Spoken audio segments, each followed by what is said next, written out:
नमस्कार, न्यूज 18 मध्य प्रदेश छत्तीसगढ़ देख रहे हैं आप। मैं हूं आपके साथ प्रशांत कटारे। 80 खबर 80 जिला शुरू करें उससे पहले अहम खबर। तेलंगाना से तेंदुए के लाइव अटैक की तस्वीरें सामने आई हैं। मामला नालगोंडा जिले का है, जहां राजापेट टांडा गांव में एक किसान ने अपने खेत के चारों तरफ फेंसिंग कर रखी थी। सुबह उसने देखा कि एक तेंदुआ उसमें फंसा हुआ है। किसान ने मामले की जानकारी वन विभाग की टीम को दी। जानकारी मिलते ही मौके पर पहुंचे वन विभाग की टीम ने तेंदुए को पकड़ने की कोशिशें शुरू कर दी। इसी बीच तेंदुए ने वन विभाग की टीम पर हमला कर दिया। आप अपनी टीवी स्क्रीन पर इस वक्त देख सकते हैं कैसे तेंदुए ने वन कर्मियों पर अटैक किया। बाद में काफी कोशिशों के बाद तेंदुए पर काबू पाया गया और उसे हैदराबाद के नेहरू जूलॉजिकल पार्क में भेज दिया गया है। तो ये तस्वीरें देखिए आप। दरअसल नालगोंडा का ये मामला है तेलंगाना के, जहां पर एक खेत में फेंसिंग के बीच ये तेंदुआ फंस गया था। और संजय तिवारी हमारे साथ जुड़ गए हैं और जानकारी के साथ। संजय, खेत में जाके बताया जा रहा है कि फेंसिंग के बीच जाकर ये फंस गया था तेंदुआ। आखिरकार पर्याप्त साधन नहीं थे क्या वन विभाग के पास तेंदुए को पकड़ने के? नहीं, दरअसल प्रशांत ट्रैंक्विलाइजर लेकर वन विभाग की टीम वहां पर पहुंची थी, लेकिन जब उन्होंने फेंसिंग के पास पहुंचे और वो जैसे ही वो तेंदुए को एक जगह पर एक साइड में करना चाह रहे थे, उसी दौरान जो है वो तेंदुआ जो है फेंसिंग से देखिए निकलता हुआ नजर आ रहा है और उसके बाद उसने वन विभाग की टीम के ऊपर एकदम हमला कर दिया। ट्रैंक्विलाइजर तैयार था और उसी दौरान फिर उसको ट्रैंक्विलाइज किया गया और जब वो बेहोश हो गया तो फिर उसको पिंजरे में डाला गया। इस पूरे उसमें घटनाक्रम में एक वनकर्मी घायल हो गया है, हालांकि उसको मामूली चोटें आई हैं और उसको अस्पताल में एडमिट कराया गया है। फिलहाल तेंदुए को पकड़कर हैदराबाद के नेहरू जियोलॉजिकल पार्क में ले जाया गया है और वो जो है वो उसको सुरक्षित वहां पर ट्रांसपोर्ट कर दिया गया है। ये एक्चुअली मैं बताऊं कि ये नालगोंडा का वो इलाका है जहां पास में ही जो है वो श्रीशैलम के जंगल कुछ दूर में स्टार्ट होते हैं और वहीं से ये तेंदुआ जो है वो निकल के आया था और रात में खेत में पाया गया था और किसान ने उसको देख के ही वन विभाग को सूचना दी थी। मैं आपको बताऊं कि ये कुछ दिन पहले ही हमने एक तस्वीर और भी देखी थी जब हैदराबाद शहर के अंदर इस तरह का तेंदुआ आ गया था और जिसको फिर पकड़ने के लिए 2 दिन तक लगातार वन विभाग की टीम कोशिश करती रही, लेकिन वो शहर की रोड से फिर भागा और बाद में एक कैंपस में घुस गया और वहां से कहीं गायब हो गया और वो नहीं मिल पाया। तो उसी तरह से ये चूंकि अब लॉकडाउन के पीरियड में बहुत सारे जो चारों तरफ शांति है, जंगल से जानवर निकल के शहरी इलाकों की तरफ भी आ रहे हैं, खेतों में भी पहुंच पा रहे हैं और उसी दौरान ये तेंदुआ जो है वो नालगोंडा के ये एक किसान के खेत में पहुंच गया था, फेंसिंग में फंस गया था और उसके बाद जब ये वन विभाग की टीम उसको रेस्क्यू करने पहुंची तो उसने हमला कर दिया है। जी प्रशांत जी बिल्कुल। तो ये जो मूवमेंट है जानवरों का भी इसी दौरान हो रहा है या फिर अक्सर ऐसा मूवमेंट नजर आता है? दरअसल जो जंगल के पास वाले इलाके गांव होते हैं वहां तो अक्सर जानवर इस तरह से जंगल से आ जाते हैं, लेकिन हैदराबाद शहर के अंदर जैसे कुछ दिनों पहले हमने तस्वीर देखी थी, शहर के अंदर भी तेंदुआ आ गया था, तो ये लॉकडाउन के पीरियड में ज्यादा नजर आया। लेकिन अब ये जो जिस जगह पे नालगोंडा में हुआ है यहाँ अक्सर इस तरह के जानवर जो आ जाते हैं, उसी वजह से किसानों ने कई जगह पे अपने खेतों के चारों तरफ फेंसिंग करा रखी है कि ताकि नीलगाय या किसी इस तरह का कोई भी खतरा उनकी फसलों का ना हो सके और उसमें ये तेंदुआ फंस गया था जिसको निकालने के लिए वन विभाग की टीम को रेस्क्यू के लिए बुलाया गया था और फिर बाद में तेंदुए ने उस पर हमला कर दिया। हालांकि किसी तरह से उसका काबू पाया गया, ट्रैंक्विलाइज किया गया, उसको पिंजरे में बंद करके और अब फिलहाल हैदराबाद में जो नेहरू जूलॉजिकल पार्क है वहां भेज दिया गया है। जी प्रशांत, बिल्कुल शुक्रिया संजय आपका इस पूरी जानकारी के लिए। तो तेलंगाना के नालगोंडा जिले का ये मामला है और चूंकि पास में जंगल लगे हुए हैं और खेत में ये तेंदुआ फेंसिंग के बीच फंस गया था। हालांकि अब वन विभाग ने इसे रेस्क्यू कर नेहरू जियोलॉजिकल पार्क में भेज दिया है। अगली खबर का रुख कर रहे हैं। बड़ी खबर है दिल्ली से। केंद्रीय कैबिनेट सचिव की राज्यों के साथ बैठक। 13 शहरों के डीएम और म्यूनिसिपल कमिश्नर इस बैठक में शामिल हुए। मुंबई, दिल्ली, इंदौर के म्यूनिसिपल कमिश्नर भी इस बैठक में मौजूद रहे। कोरोना से निपटने के लिए उठाए गए कदमों पर भी चर्चा हुई है। कंटेनमेंट जोन को सही तरीके से तय करने को कहा गया है। 13 शहरों में कोरोना के 70% मामले हैं। जहां ये 13 वो शहर हैं जहां पर देश भर में जो अभी तक मामले सामने आए हैं उनके 70% मामले इन्हीं 13 शहरों में हैं और इन्हीं 13 शहरों के जो अधिकारी हैं वो इस बैठक में शामिल हुए हैं। नेशनल एडिटर शैलेंद्र वांगू इस वक्त हमारे साथ जुड़ गए हैं। शैलेंद्र, बैठक हुई है, क्या नतीजा निकला, क्या कंक्लूजन इस बैठक का? देखिए, ये काफी महत्वपूर्ण बैठक थी जहां पर पहली बार म्युनिसिपल कॉर्पोरेशन जो कमिश्नर्स हैं वो इस बैठक में शामिल हुए, करीब 13 शहरों के। बताया जा रहा है कि ये वो 13 शहर है जहां पर 70% देश के कोरोना मामले इन्हीं 13 शहरों में हैं। तो ऐसे में समीक्षा की गई और आने वाले वक्त में माना जा रहा है कि 1 जून से यहाँ पर सख्ती कायम रहेगी, सख्ती जारी रहेगी।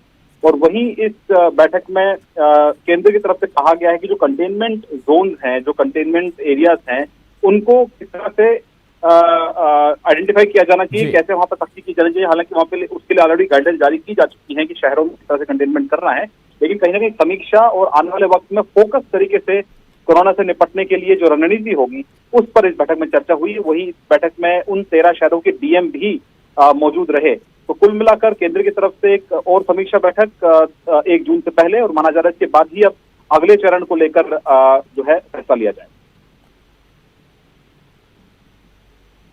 बिल्कुल, यानी कि इन 13 शहरों के लिए 1 जून से अलग रणनीति हमें नजर आएगी।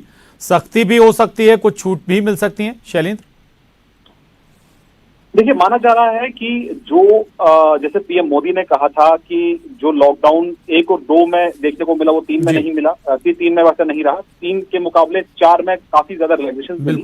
तो ऐसे में लॉकडाउन होगा या नहीं, ये बड़ा सवाल है। कुछ का मानना ये भी है कि लॉकडाउन 5 की घोषणा नहीं होगी, बल्कि जो लॉकडाउन 4 है उसी को जारी रखा जाएगा और राज्यों तक ये राज्यों को ये जिम्मेदारी दी जाएगी, ये पावर दी जाएगी कि वो खुद ही तय करे कि उनको क्या खोलना है क्या नहीं। लेकिन कंटेनमेंट जोन पर नजर रहेगी खासतौर से उन 13 शहरों पर। और वहीं 5 ऐसे राज्य हैं जहां पर सबसे अधिक कोरोना मामले हैं। तो उन 5 राज्यों के साथ साथ ये 13 शहर जहां पर खास नजर रहेगी, जहां पर ढील मिलने की संभावना बहुत कम है। लेकिन कंटेनमेंट जोन के बाहर जो आर्थिक गतिविधियां हैं उसको दोबारा शुरू किया जाएगा। हम देख चुके हैं कि डोमेस्टिक फ्लाइट भी शुरू हो चुकी है, इसके साथ ही साथ ट्रेन भी 1 जून से शुरू होने वाली हैं। तो ऐसे में ये भी कहा जा रहा है कि इंटरनेशनल फ्लाइट भी अगस्त से पहले शुरू कर दी जाएंगी। तो कुल मिलाकर आर्थिक गतिविधियां फिर एक बार शुरू हो चुकी हैं, लेकिन नया स्वरूप क्या होगा इसके लिए थोड़ा इंतजार करना। बिल्कुल 1 जून से तस्वीर क्या होगी, थोड़ा इंतजार। और शुक्रिया आपका इस पूरी बातचीत के लिए, जानकारी के लिए। तो खासतौर से उन 13 शहरों पर अब फोकस रहेगा जहां पर सबसे ज्यादा मामले सामने आए हैं, और हो सकता है कि जो कंटेनमेंट जोन है उनमें और ज्यादा सख्त किया जाए ताकि किसी भी सूरत में जो कोरोना संक्रमण है अब इन शहरों में बढ़े ना। अब आगे बढ़ते हैं, अगली खबर का रुख करते हैं। अगली खबर रायपुर से, जहां प्रदेश में कोरोना का कहर लगातार जारी है।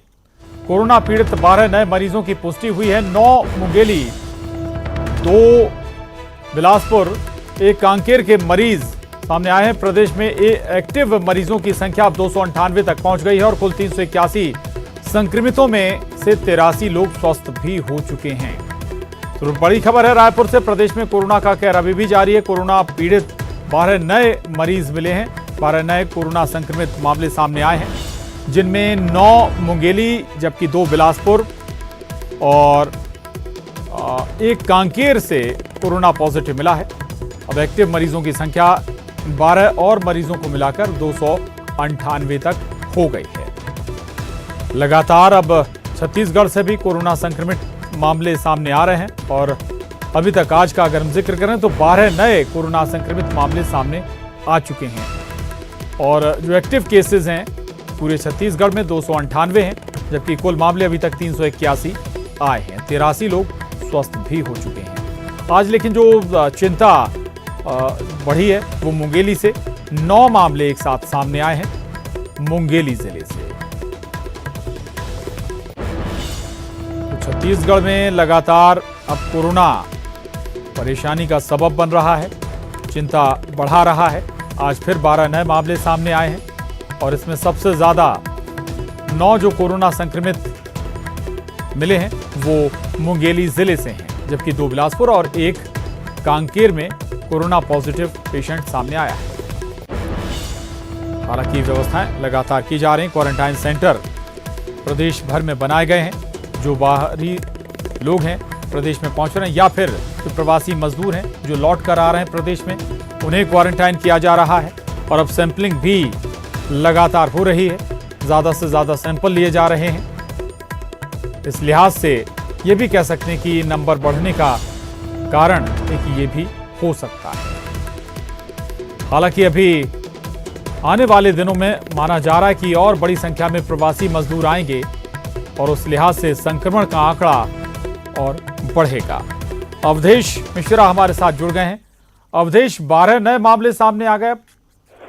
हाँ बिल्कुल, देखिए जिस तरह से जो कयास लगाए जा रहे थे कि जैसे जैसे श्रमिकों की वापसी होगी या फिर अन्य राज्यों से जो लोगों का आवागमन तेज होगा, उसके बाद संक्रमण का दायरा बढ़ेगा।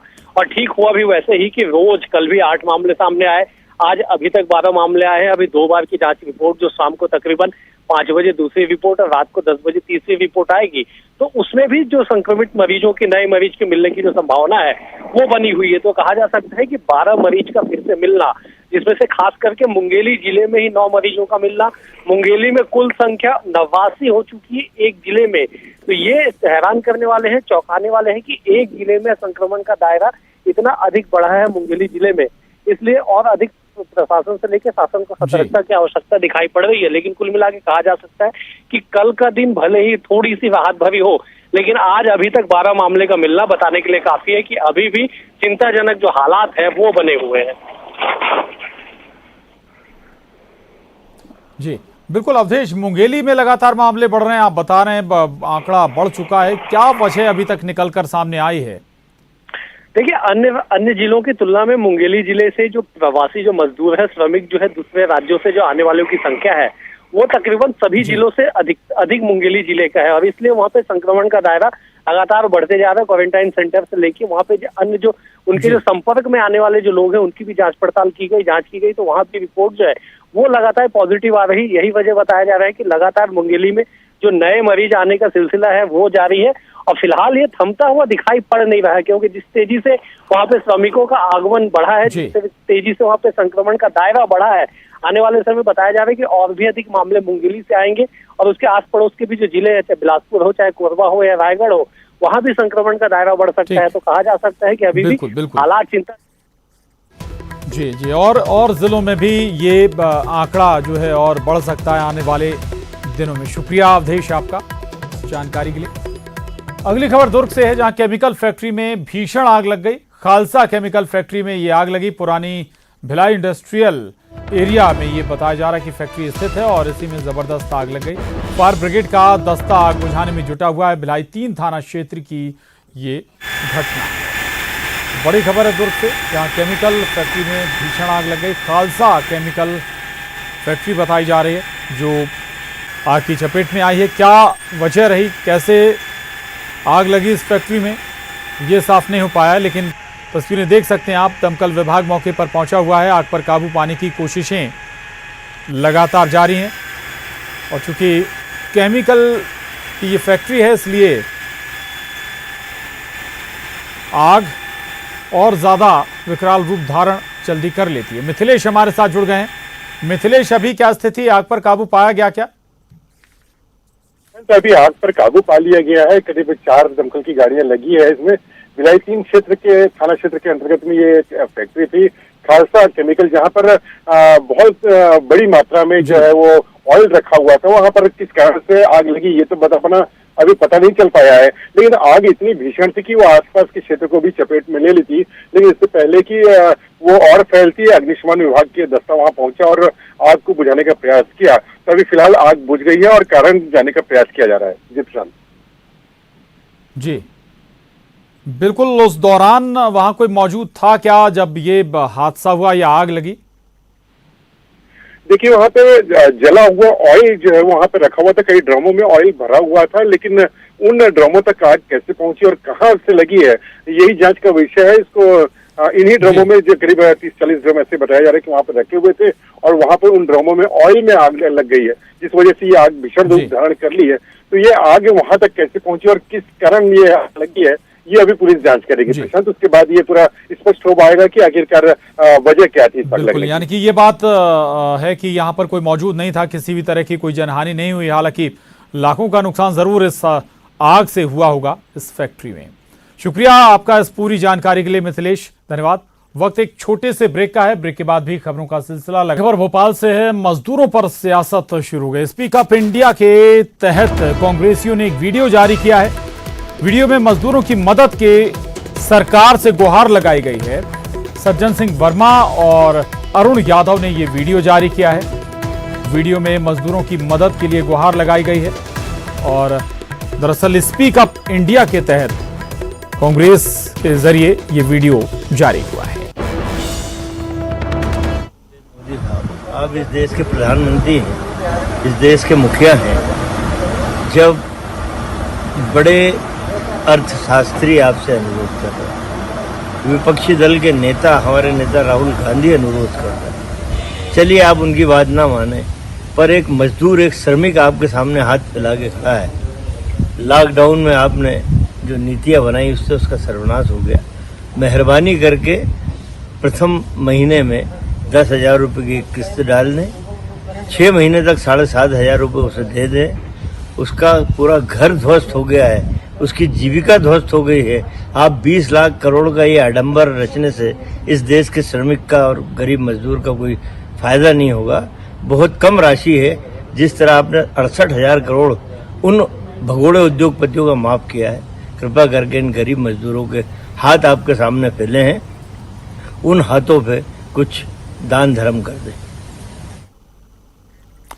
उधर मध्य प्रदेश कांग्रेस प्रभारी मुकुल वासनिक ने भी कहा है कि कोरोना की महामारी से सभी बहुत परेशानी की घड़ी के दौर से गुजर रहे हैं। इसलिए कांग्रेस मांग करती है कि भारत सरकार सभी गरीबों को 10,000 रुपए दे।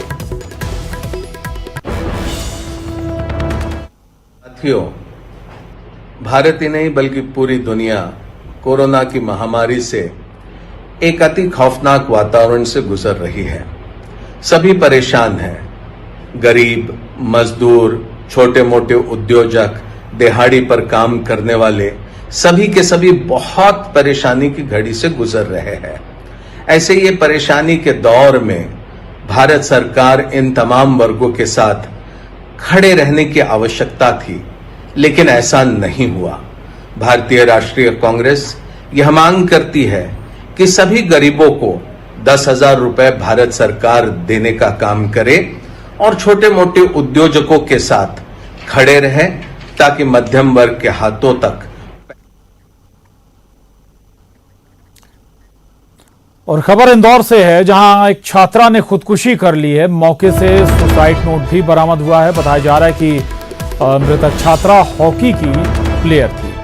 पुलिस पूरे मामले की जांच में जुटी हुई है। एयरपोर्ट थाना क्षेत्र की यह घटना बताई जा रही है। सुसाइड नोट जरूर बरामद हुआ है छात्रा के पास से, हालांकि अभी तक साफ नहीं हो पाया चीजें क्या थी, क्या वजह रही। और जिस छात्रा ने मौत को गले लगाया है, सुसाइड किया है, वो हॉकी की प्लेयर बताई जा रही है। एक और बड़ी खबर, राजभवन परिसर में कोरोना वायरस फैलने का मामला हर दिन उच्च स्तरीय समीक्षा होगी। अब प्रभावित कंटेनमेंट क्षेत्र में स्टैंडर्ड ऑपरेटिंग प्रोसीजर अपनाया जाएगा। बाहरी व्यक्तियों और कर्मचारियों के स्वास्थ्य की लगातार मॉनिटरिंग होगी। राज्यपाल के सचिव मनोहर दुबे ने इस मामले पर बैठक की है। राजभवन को 3 सेक्टर में बांटा गया है। राज्यपाल के निवास और कार्यालय कर्मचारियों को वर्क फ्रॉम होम के निर्देश भी दिए गए हैं। परिसर के कार्यालयों को बंद किया गया है और जरूरत पर ही कर्मचारियों को बुलाया जाएगा। वहीं राजभवन के बाहर बैरिकेडिंग होगी। विशेष परिस्थितियों में ही राज्यपाल से मुलाकात हो सकेगी। और अब रुख करेंगे भोपाल टॉप 10 का। भोपाल में सीएम शिवराज सिंह चौहान की मैराथन बैठकें हैं। सीएम कोरोना संकट पर समीक्षा बैठक करेंगे। साल 2020-21 के बजट योजना पर भी बैठक होगी। बीजेपी महासचिव कैलाश विजयवर्गीय ने ट्वीट कर आर्टिकल 30 को हटाए जाने की मांग की है। कैलाश विजयवर्गीय ने लिखा है कि ये आर्टिकल अल्पसंख्यकों को धार्मिक प्रचार और धर्म शिक्षा की इजाजत देता है, लेकिन दूसरे धर्मों को इसकी इजाजत नहीं है। हिमाचल के बीजेपी अध्यक्ष के इस्तीफे पर दिग्विजय सिंह के ट्वीट से सियासी घमासान मचा है। बीजेपी ने कहा है कि दिग्विजय सिंह पर रेत और शराब माफिया होने के आरोप लगे थे। इन आरोपों की जांच कराई जाएगी। राजभवन में आम आदमी की एंट्री बैन कर दी गई है। कोरोना का मामला आने के बाद राजभवन को कंटेनमेंट एरिया घोषित किया गया। राजभवन को 3 सेक्टरों में बांटा गया है। कंटेनमेंट एरिया वाले इलाके में आवाजाही बंद कर दी गई है। राज्यपाल के निवास और कार्यालय के कर्मचारियों को वर्क फ्रॉम होम के निर्देश दिए गए। भोपाल में कोरोना के 35 नए मामले सामने आए हैं। नए कोरोना मरीजों की कॉन्ट्रैक्ट हिस्ट्री की तलाश की जा रही है। भोपाल में मैनेट के बॉयज हॉस्टल को क्वारंटाइन सेंटर बनाया गया है। हॉस्टल से स्टूडेंट्स का सामान खाली कराया जा रहा है। हॉस्टल में 350 से ज्यादा कमरे हैं। कल से लोगों को क्वारंटाइन सेंटर में शिफ्ट किया जाएगा। लोगों को क्वारंटाइन सेंटर में शिफ्ट करने के बाद दूसरे हॉस्टल्स को भी खाली कराया जाएगा। प्रदेश के तमाम मंडियों में अधिकारी और कर्मचारी प्रदर्शन कर रहे हैं। कर्मचारी मॉडल एक्ट को लागू नहीं करने की मांग कर रहे हैं। भोपाल में बाजार खुलते ही सड़कों पर लोग उमड़ पड़े। शॉर्टकट रास्तों से शहर में सैकड़ों गाड़ियां आ रही हैं। एमपी नगर इलाके में गाड़ियों की लंबी लंबी कतारें लगी नजर आई। एमपी में रेत कारोबारियों को बड़ी राहत मिली है। रेत कारोबारियों से लॉकडाउन में निकाली गई रेत पर ही रॉयल्टी लगेगी। 10% बढ़ोतरी के साथ 1 साल और चलेंगी खदान। रेत खनन की अनुमति देने का अधिकार कलेक्टरों को मिला है। नौतपा के चौथे दिन भी भोपाल में गर्मी का सितम जारी है। यहां तापमान 42 डिग्री सेल्सियस के पार जा चुका है।